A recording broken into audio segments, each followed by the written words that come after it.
The new season of Squid Game left many questions unanswered. This has caused many fans to come up with interesting theories about what we will see in Season 3. Some of these theories are very logical, while others have no foundation. That's what we'll talk about here. Welcome to CharlieTales. Today we'll analyze the best theories about Squid Game. I'll tell you which ones make sense and which ones we should discard. Ready? Let's get started.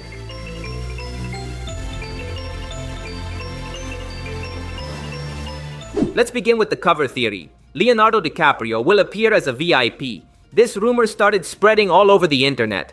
It all began when the Korean portal OSEN published that DiCaprio would have a small cameo in Season 3. Faced with this situation, many fans immediately theorized that his role should be that of a VIP, and this makes a lot of sense. In Season 1, the VIPs were millionaires who came for the Squid Game finals. These millionaires are the sponsors of the tournament, and most of them are American. They also wear masks to hide their identities. With this context, it would be the perfect cameo for DiCaprio, since as a VIP, his role would be very small and wouldn't overshadow the other actors. DiCaprio's participation wouldn't be strange. The actor has stated that he is a huge fan of the series and has expressed praise for the production. In fact, after Season 1, he even took a photo with Lee Jung-jae, the protagonist of the series. During this meeting, Leo told Gi-hun that he is very lucky to have been chosen for such a great project. Everything is too perfect. However, Netflix recently came out to deny these rumors. According to them, there is no cameo by Leonardo DiCaprio. If you ask me, this isn't enough to dismiss the theory. If the actor had a cameo, logically Netflix wouldn't admit it so easily. That would ruin the surprise. Personally, I would go crazy if DiCaprio participated in the series. It would be too epic. I rate this theory as possible. I can't confirm it, but I also can't dismiss it.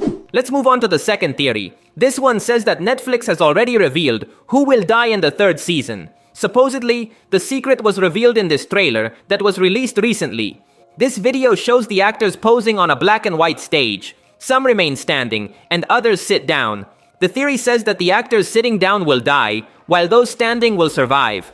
If this theory were true, it would mean that only 3 characters will survive. First, the North Korean woman, who is a pink guard, also player 120, who is a trans woman, and finally Gi-hun. The rest of the characters will die. Looking into this theory, it doesn't seem bad. The characters who survive would be ideal for ending the series. Logically, Gi-hun must live to see his daughter again.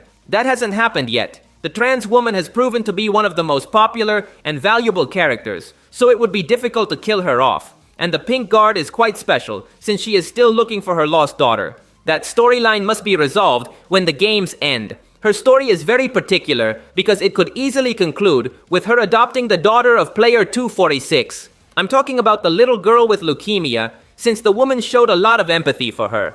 She would be the ideal character to take care of the child if something happens to her father. As for the deceased, they don't seem far-fetched, but I would need an entire video to analyze all of them. Although the theory is interesting, it really has no basis or evidence. It's all speculation, so I almost completely dismiss it. The next theory says that the frontman is Il-nam's son, the creator of the games. What are the foundations of this theory?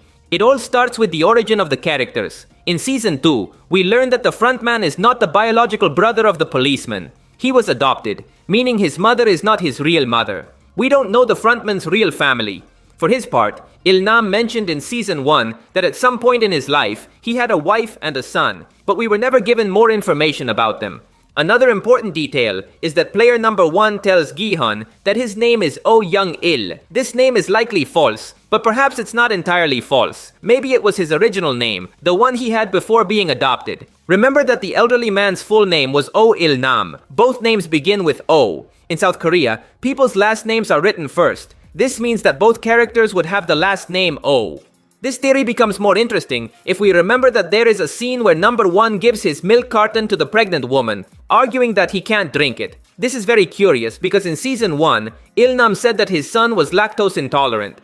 If they were father and son, it would explain how the frontman ended up being so important in the Squid Game and why he connected so well with the elderly man's philosophy. This theory is brilliant and has many foundations. I wouldn't dare dismiss it. Let's move on to another theory. This one says that number 125 is a VIP. Many claim that the player Min-soo is an infiltrated VIP in the games, and that he even appeared in Season 1. The theory is based on the fact that the character is played by the actor David Lee.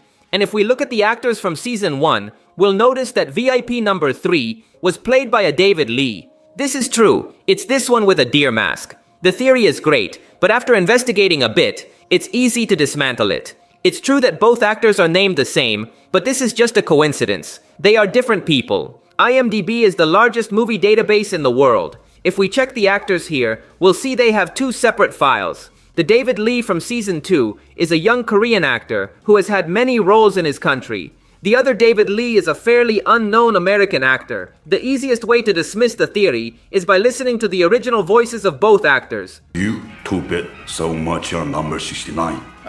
근데 왜 너는 쟤네랑 같이 해? 나랑은 왜 하자고 했어? As you could hear, the American actor's voice doesn't sound anything like the Korean actors. I love this theory, but I must be honest with you, it's dismissed. Let's move on to the last theory. Gi-hun will become the next frontman. This theory suggests that Gi-hun will be corrupted by the frontman and eventually take his place. The theory has very interesting foundations. First, we must understand that Gi-hun and the frontman have two opposing philosophies. Gi-hun is someone who sees the good in people, has faith in everyone, and tries to save them. On the other hand, the frontman only sees darkness in humans. He believes everyone can be evil or murderous when necessary. In Season 2, we saw these philosophies clash constantly. In several games, Gi-hun worries about the players who die. In these scenes, the frontman subtly looks at him with contempt. He really despises Gi-hun's philosophy. In several scenes, the frontman creates conflict and tries to prove his point. For example, in the carousel game, when the elderly woman and her son are separated. Here, number 1 tries to blame the son for what happened, saying he abandoned her. Here, the frontman tries to show that all people are bad. This is more evident in the season finale, when Gi-hun leads a revolt against the guards. Here, Gi-hun has to sacrifice his own teammates to achieve his goal. In this scene, the frontman won because he finally managed to corrupt Gi-hun. Here, the protagonist stopped being good and accepted killing people to win.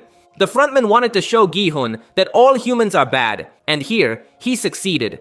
Also, at the end of the season, the frontman completely breaks Gi-hun's spirit by killing his best friend in front of his eyes. The frontman says this happened because Gi-hun tried to play the hero. He wanted to show Gi-hun that his ideals are absurd. He can't save people. Tragedy is an important element of this theory. Remember that the frontman had a wife who died while pregnant. This tragedy is what corrupted him. Most likely, that's why he killed Gi-hun's friend. He also wants Gi-hun to suffer the same tragedy. That way, he will be easier to manipulate. I love this theory, and it has many foundations. I can't confirm that Gi-hun will become the new frontman, but I am sure that at the very least, he will be offered this position at some point in Season 3. This theory is very interesting. If you want me to make a full video about it, please let me know in the comments. That's all for today. If you liked the video, you'd really help me out by leaving a like. That would be legendary. Also, remember to subscribe to see more videos like this. Thanks for listening. My name is Charlie, and I'll see you in the future.